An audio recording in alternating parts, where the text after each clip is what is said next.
अस्सलामुअलैकुम स्टूडेंट्स। हमारी previous video के अंदर हमने एक प्रोसेस डिस्कस किया था जिसका नाम था क्रेडिट क्रिएशन प्रोसेस। ठीक है। इस प्रोसेस में हमने कहा कि अगर हम कुछ अजम्पशंस को लें और एक मल्टीप्लायर कॉन्सेप्ट को हम देखें कि वो कैसे काम करता है। और यहाँ पे जो मल्टीप्लायर कॉन्सेप्ट होता है उसको हम कहते हैं मनी मल्टीप्लायर। ठीक है।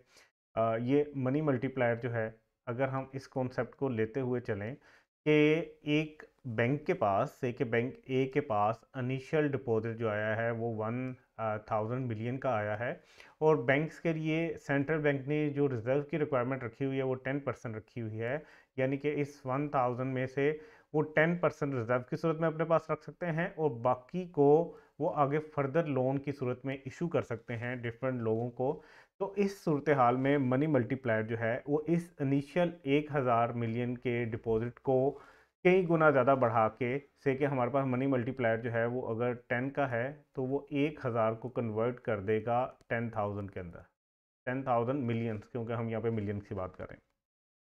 तो हमने यहाँ पे मनी मल्टीप्लायर का फॉर्मूला पढ़ा और उसके बारे में हमने देखा। मनी मल्टीप्लायर के बारे में हमने कहा कि मनी मल्टीप्लायर जो होता है उसका फॉर्मूला आपके पास होता है कि 1/रिजर्व रेशो।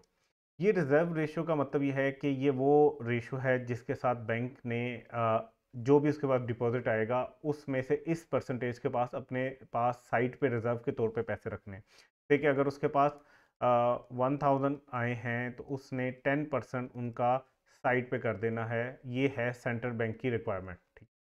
तो ये रिजर्व के तौर पे उसने साइड पे रखना है। बाकी के जो 9000 है ये उसके पास मार्जिन बचेगा कि इसका वो क्रेडिट क्रिएट कर सकते हैं। ये हमने पढ़ा था। अच्छा, यहाँ पे मनी मल्टीप्लायर हमने पढ़ लिया। उसके बाद ये वो वाला मनी मल्टीप्लायर है जहाँ पे कोई कैश लीकेजेस नहीं हो रही, मतलब कैश विड्रॉल्स नहीं हो रहे। अगर कैश विड्रॉल्स हुए तो फिर हमने एक और मनी मल्टीप्लायर पढ़ा था जिसमें रिजर्व रेशो प्लस जो है ना वो कैश विड्रॉल्स, ये दोनों मिलके जो है ना वो मनी मल्टीप्लायर की वैल्यू निकाल रहे होते हैं। क्या तो टोटल क्रेडिट क्रिएट किस तरह होगा ये हमने सीखा कि टोटल क्रेडिट क्रिएट होता है, ये इक्वल होता है initial deposit multiply by money multiply. तो यहाँ से कुछ चीज़ें हम समझते हैं कि इस पूरी थ्योरी के मुताबिक जहाँ पे मनी मल्टीप्लायर थोड़े से इनिशियल डिपॉजिट को कई गुना बढ़ा के क्रेडिट क्रिएट करने में बैंक्स की हेल्प करता है। तो यहाँ पे आप देखें कि जो क्रेडिट क्रिएशन है ना, ये डायरेक्ट रिलेशन रखती है इनिशियल डिपॉजिट के साथ भी।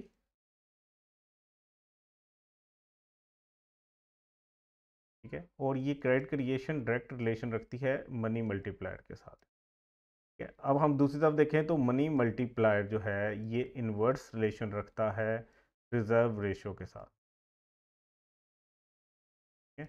इसका मतलब क्या है कि क्रेडिट क्रिएशन का भी से सॉरी, यहाँ पे मैं लिखता हूँ, रिमूव कर लूँ। यहाँ पे मैं एक और जो है ना वो बनाता हूँ। इसके मुताबिक अगर हम देखें तो जो क्रेडिट क्रिएशन का रिलेशन बनेगा ना, क्रेडिट क्रिएशन का अगर हम बनाएं, क्रेडिट क्रिएशन का रिलेशन बनाएं हम अगर ये रिजर्व रेशो के साथ, तो ये भी इनवर्स रिलेशन बनता है। इसका मतलब क्या है? अगर हम क्रेडिट क्रिएशन प्रोसेस को सही तरीके से समझें तो इसका मतलब यह है कि जितना ज़्यादा इनिशियल डिपॉजिट होगा उतना ज़्यादा क्रेडिट क्रिएट हुआ करेगा, जितना ज़्यादा मनी मल्टीप्लायर की वैल्यू होगी उतना ज़्यादा क्रेडिट क्रिएट हुआ करेगा। जितना इनिशियल डिपॉजिट कम उतनी क्रेडिट क्रिएशन कम, जितना मनी मल्टीप्लायर की वैल्यू कम उतनी क्रेडिट क्रिएशन कम। अच्छा, अब बात कर लेते हैं जितनी रिजर्व रेशो ज़्यादा, ठीक है, उतना मनी मल्टीप्लायर की वैल्यू कम आएगी और उतनी ही क्रेडिट क्रिएशन भी कम होगी। सो अगर हम डायरेक्ट बात करें रिजर्व रेशो और क्रेडिट क्रिएशन की तो इनके दरमियान में इन्वर्स रिलेशन पाया जाता है। यानी कि अगर रिजर्व रेशो ज़्यादा हो गई, ठीक है, तो उससे क्या होगा, क्रेडिट क्रिएशन जो है वो कम हो जाएगी और अगर ये कम हुई तो क्रेडिट क्रिएशन ज़्यादा होगी। तो आई होप आपको ये समझ आ गया होगा। अच्छा, नेक्स्ट हमने लीकेजेस वाला भी पढ़ लिया था कि ये कैसे क्रेडिट क्रिएशन देखी जा सकती है जहाँ पे लीकेजेस भी हों, मतलब कि कैश भी विड्रॉ हो रहा हो साथ साथ पूरे प्रोसेस के अंदर। तो फिर आपका मनी मल्टीप्लायर जो है वो इक्वल हो जाता है reserve ratio 1 over reserve ratio plus leakages. फिर हमने ये एक जो है टेबल के साथ ये सारा कुछ समझा था। अब हम आ जाते हैं अजम्पशंस के ऊपर। जैसे हमने सिंपल इकोनॉमी के मल्टीप्लायर की बात की थी, तो उस केस में भी कुछ उसकी अजम्पशंस थी, कुछ लिमिटेशंस थी। इसी तरह मनी मल्टीप्लायर की भी कुछ अजम्पशंस हैं और कुछ लिमिटेशन है। अगर आप ये देखना चाहते हो कि थोड़ा सा इनिशियल डिपॉजिट कई गुना ज़्यादा बढ़ के क्रेडिट क्रिएट करे, तो उसके लिए कुछ चीज़ों को अज्यूम करना पड़ेगा कि उनमें चेंज ना आए। ठीक है। सबसे पहली अजम्पशन हमारे पास है कि रिजर्व की जो रिक्वायरमेंट है जो सेंट्रल बैंक रखता है वो अनचेंज रहनी चाहिए, मतलब उसमें कोई चेंज नहीं आना चाहिए। जैसे हमने प्रीवियस एग्जांपल में एक 10% की रिजर्व रेशो अज्यूम की थी, तो पूरे इस क्रेडिट क्रिएशन के प्रोसेस में जहाँ पे बैंक ए के पास 1000 मिलियन आया और उस बैंक ए के 1000 मिलियन से जो टोटल क्रेडिट क्रिएट हुआ 10,000 का, इस पूरे प्रोसेस के अंदर हमें ये अज्यूम करना पड़ेगा कि ये रिजर्व की रेशो हमेशा जो है वो यही रही है, इसमें कोई चेंज नहीं आया। अच्छा, रिजर्व की रेशो अगर चेंज हुई से कि 20% हो गई, तो इसका मतलब है रिजर्व रेशो जो आपकी बड़ी है, इसके बढ़ने से इसके बढ़ने से होगा क्या, मनी मल्टीप्लायर की वैल्यू कम आएगी और मनी मल्टीप्लायर की वैल्यू कम आने से क्रेडिट क्रिएशन भी कम होगी। और अगर ये रिजर्व रेशो से कि हम 5 कर दें, तो 5% पे क्या होगा, रिजर्व रेशो कम हुई है तो मनी मल्टीप्लायर बढ़ेगा और क्रेडिट क्रिएशन बढ़ जाएगी। लेकिन हमारा ये जो थ्योरी के अंदर कहना कि ये 1000 10,000 में कन्वर्ट हो जाएगा, इसमें चेंज आ जाएगी। ये हो सकता है 10,000 से ज़्यादा हो जाए, हो सकता है 10,000 से कम हो। अगर ये रिजर्व की रेशो चेंज हुई तो इसको कांस्टेंट रखना बहुत ज़रूरी है, ये हमारी एक अजम्पशन है। सेकेंड हमारी अजम्पशन ये है कि इनिशियल डिपॉजिट बहुत मैटर करता है कि कितना क्रेडिट क्रिएट होगा। अगर इनिशियल डिपॉजिट जो है, इनिशियल डिपॉजिट ये स्टार्ट में ज़्यादा हो तो क्रेडिट भी ज़्यादा क्रिएट होगा। ठीक है। अब मैं क्रेडिट क्रिएशन को सीसी से लिखूंगा, रिजर्व रेशियो को आरआर से लिखा करूंगा। ठीक है। तो अगर इनिशियल डिपॉजिट ज़्यादा हो तो क्रेडिट क्रिएट ज़्यादा होगा, और अगर ये कम हुआ तो क्रेडिट क्रिएट भी कम होगा। तो हमने अगर तो कोई ख़ास अजम्पशंस के साथ लेके चलना है, तो हमें ये अमाउंट भी उस हिसाब से देखनी पड़ेगी कि हम कितना क्रेडिट क्रिएट करना चाहते हैं, उस हिसाब से आपका इनिशियल डिपॉजिट आना चाहिए। तो ये भी इसकी अजम्पशन है कि आपका जो क्रेडिट क्रिएशन है ये डिपेंड कर रही होती है इनिशियल डिपॉजिट के ऊपर। तो ये भी हमारी सेकंड अजम्पशन है। थर्ड एग्जाम्पशन पे आ जाते हैं। तो इसमें हमने कहा कि जो हमने मनी मल्टीप्लायर की बात की थी वो था 1 ओवर रिजर्व रेशो। सो हमने लीकेजेस को इग्नोर किया था। लीकेजेस का इग्नोर करना मतलब ये था कि एक दफ़ा जब बैंक ए के पास 1000 मिलियन आ गया इनिशियल डिपॉजिट की सूरत में, तो ये जिस बंदे ने इनिशियल डिपॉजिट करवाया है उसको अभी कैश की कोई ज़रूरत नहीं है। अगर उसको कैश की ज़रूरत हुई तो ये 1000 ही तो कई लोगों के हाथ में जाके घूमता घूमता ये 1000 ही तो 10,000 में कन्वर्ट हो रहा था। तो अगर यही किसी ने निकलवा लिया, उसको कैश की रिक्वायरमेंट हुई या उसको ज़रूरत हुई, तो आपका ये सारा सिस्टम रुक जाएगा। या इवन हमने ये टेबल के अंदर देखा कि ये 1000 एक बैंक से निकलता है 900, सॉरी 1000, हाँ जी 900 निकलता है, और इसमें से वो 10 जो है 100 जो है वो अपने पास रिजर्व की सूरत में रखता है। ये 900 आगे किसी और बैंक में जाता है, उसने भी इसको अपने पास रखना है जब तक कि ये क्रेडिट क्रिएशन 1000 से 10,000 तक नहीं होती। अगर उससे भी किसी ने विड्रॉ करवा ली कैश, तो फिर भी ये प्रोसेस सही से काम नहीं करेगा। तो हम एक अजम्पशन लेते हैं कि no prompt cash requirement. Prompt का क्या मतलब है कि अर्जेंट किसी को कैश की ज़रूरत नहीं है। ठीक है। अगर किसी ने इमीडिएट कैश की रिक्वायरमेंट की इकोनॉमी के अंदर, तो फिर ये प्रोसेस जो है वो सही से काम नहीं करेगा। तो हमारी ये भी एक अजम्पशन है। अच्छा, आपने अजम्पशंस जो हैं इनके नाम भी अगर आप याद कर लेंगे तो काफ़ी है आपके लिए। ठीक है, आप अच्छे से एमसीक्यू सॉल्व कर सकते हैं। अच्छा, उसके बाद हमारी नेक्स्ट अजम्पशन है कि excess reserves by commercial banks. अच्छा, समटाइम क्या होता है कि सेंट्रल बैंक या स्टेट बैंक कहता है, उसकी रिक्वायरमेंट होती है कि भाई आपने ना अपने डिपॉजिट्स का 10% रिजर्व की सूरत में रखना है, अपने पास रखना है या स्टेट बैंक के पास रखते हैं। ठीक है। अब स्टेट बैंक की रिक्वायरमेंट है कि रिजर्व आपने 10% अपने पास मेंटेन करना है, लेकिन समटाइम बैंक्स कुछ ऐसी स्ट्रेटजीज बना रहे होते हैं अपने लिए, कुछ अपनी डिफरेंट स्ट्रेटजीज होती हैं कि वो कुछ एक्सेस रिजर्व जो है ना वो भी अपने पास रखना चाहते हैं। ठीक है। स्टेट बैंक की रिक्वायरमेंट तो सिर्फ 10% की है, लेकिन अगर कमर्शियल बैंक चाहे तो वो 20% रिजर्व के तौर पे भी रख सकता है, मतलब कि बाकी 80% को फर्दर लोन्स की सूरत में आगे दे सकता है। अगर ऐसा हुआ कि स्टेट बैंक की रिक्वायरमेंट से एक्सेस में अगर कमर्शियल बैंक्स ने अपने पास रिजर्व रखना शुरू कर दिए, तो हमारा क्रेडिट क्रिएशन का प्रोसेस ऐसे काम नहीं करेगा जैसे हमने पढ़ा है। तो ये भी अजम्पशन है कि कोई एक्सेस रिजर्व जो है वो कमर्शियल बैंक्स अपने पास ना रखें।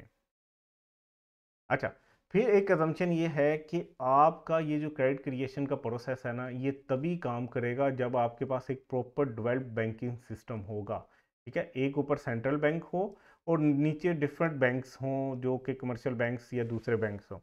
अब ये पूरा एक सिस्टम होगा तो तभी किसी एक बैंक के पास इनिशियल डिपॉजिट आएगा और उससे वो आगे लोन देगा, वो लोन लोगों के पास जाएगा, उनकी इनकम बनेगा, घूम फिर के वो किसी और बैंक के अंदर जो है डिपॉजिट की सूरत में जाएगा, वहाँ से फिर वो किसी को लोन देगा एंड सो ऑन, ये काम चलता रहेगा। तो आपके मुल्क में एक प्रॉपर डेवलप सिस्टम होगा तो क्रेडिट क्रिएशन की ये जो थ्योरी है हमारी सही से काम करेगी। अच्छा, अब आपको पता है जहाँ पे अजम्पशंस होती हैं किसी भी थ्योरी में, तो जो अजम्पशंस हैं वो ही बेसिकली उसकी लिमिटेशन है। कुछ लिमिटेशंस को ही तो दूर करने के लिए हम अजम्पशंस ले रहे होते हैं। तो इसी तरह क्रेडिट क्रिएशन प्रोसेस की भी कुछ लिमिटेशंस हैं। सबसे पहली लिमिटेशन है वो ये कहती है कि टोटल अमाउंट ऑफ कैश, ठीक है, amount of credit it dependent on the initial size of money supply. वो कहते हैं कि भाई आपके इस पूरे क्रेडिट क्रिएशन प्रोसेस में एक लिमिटेशन ये है कि आप डिपेंड कर रहे हो कि आपके पास इनिशियल डिपॉजिट कितना आता है। ठीक है? अगर ये ज़्यादा आया तो क्रेडिट ज़्यादा क्रिएट होगा, अगर ये कम हुआ तो क्रेडिट कम क्रिएट होगा। सेकेंड लिमिटेशन है कि साइज ऑफ रिजर्व रेशो। ठीक है, अगर रिजर्व रेशो जो है उसका साइज ज़्यादा हुआ, से कि स्टेट बैंक कहता है आपने 20% अपने पास रिजर्व रेशो रखनी है, तो अगर ये ज़्यादा हुआ तो आपकी क्रेडिट क्रिएशन जो है वो कम होगी, और अगर ये कम हुआ से 5% हुआ तो आपकी क्रेडिट क्रिएशन ज़्यादा होगी। तो साइज ऑफ रिजर्व जो है ये भी बहुत मैटर करता है, ये भी इस पूरी थ्योरी की एक लिमिटेशन में है कि इसके ऊपर आप डिपेंडेंट होते हो। फिर एक लिमिटेशन ये है कि आपकी लिक्विडिटी प्रेफरेंस क्या है, मतलब जैसे हमने अजम्पशन में पढ़ा था, नो फ्रॉम कैश रिक्वायरमेंट। ठीक है, मतलब आपको कितनी रिक्वायरमेंट होती है इकोनॉमी के अंदर कि आप कैश कितनी जल्दी जो है वो रिक्वायर कर रहे होते हो, कितनी जल्दी बैंक से पैसा निकाल रहे होते हो। अगर तो हाई इन्फ्लेशन हुई, ठीक है, तो फिर लोग अपने पास पैसा जो है ना वो होल्ड करना पसंद करेंगे, क्योंकि उनको पता है कि उनको ज़रूरत पड़ सकती है। ठीक है, तो ये रिक्वायरमेंट भी इसको लिमिट कर रही होती है। अगर ये रिक्वायरमेंट ज़्यादा हुई तो लोग जल्दी पैसा भी निकलवा सकते हैं, ज़्यादा जल्दी पैसा निकलवाएंगे तो हमारा पूरा प्रोसेस डिस्टर्ब हो जाएगा। फिर एक लिमिटेशन है कि आपके पास क्वालिटी सिक्योरिटीज भी होनी चाहिए। ठीक है, if high valued collected assets are not available, less credit would be created and vice versa. देखें, हमें पता है कि बैंक के पास तो इनिशियल डिपॉजिट आ गया, जैसे हमने जो एग्जांपल की उसमें 1000 मिलियन बैंक के पास आ गया।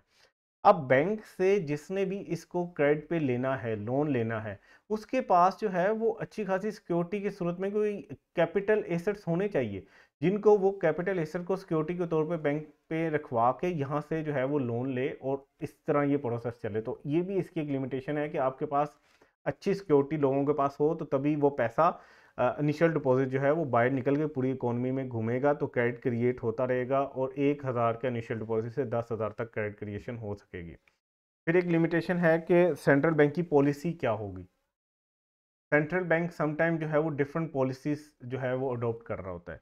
ठीक है, अगर सेंट्रल बैंक चाहता है कि एडी बढ़ाए तो वो क्या करेगा, मनी सप्लाई बढ़ाना चाहेगा। मनी सप्लाई लोगों के पास ज़्यादा होगी तो वो डिमांड ज़्यादा करेंगे और एग्रीगेट डिमांड बढ़ेगी, और उससे एग्रीगेट डिमांड बढ़ने से इकोनॉमी ग्रो करेगी। ठीक है, अगर तो ये पॉलिसी है तो इसका मतलब यह है कि स्टेट बैंक जो है वो इंटरेस्ट रेट को कम रखेगा ताकि लोग ज़्यादा से ज़्यादा लोन लें और उसके पास मनी सप्लाई ज़्यादा है। ठीक है, तो इस सूरत में तो ठीक है, क्रेडिट क्रिएट अच्छे से होता रहेगा। लेकिन अगर दरमियान में पॉलिसी चेंज हुई और इंटरेस्ट रेट बढ़ा के उसने मनी सप्लाई को कम करना चाहा ताकि एग्रीगेट डिमांड कम करके इन्फ्लेशन पे कंट्रोल किया जा सके, तो इस सूरत में अगर ये पॉलिसी चेंज हुई तो क्रेडिट क्रिएशन का प्रोसेस जो है वो फिर डिस्टर्ब हो जाएगा। ठीक है, तो इंशाल्लाह नेक्स्ट वीडियो में हम अपना थर्ड पार्ट डिस्कस करेंगे मॉनेटरी पॉलिसी का। अपना ख्याल रखिएगा। अल्लाह हाफिज़।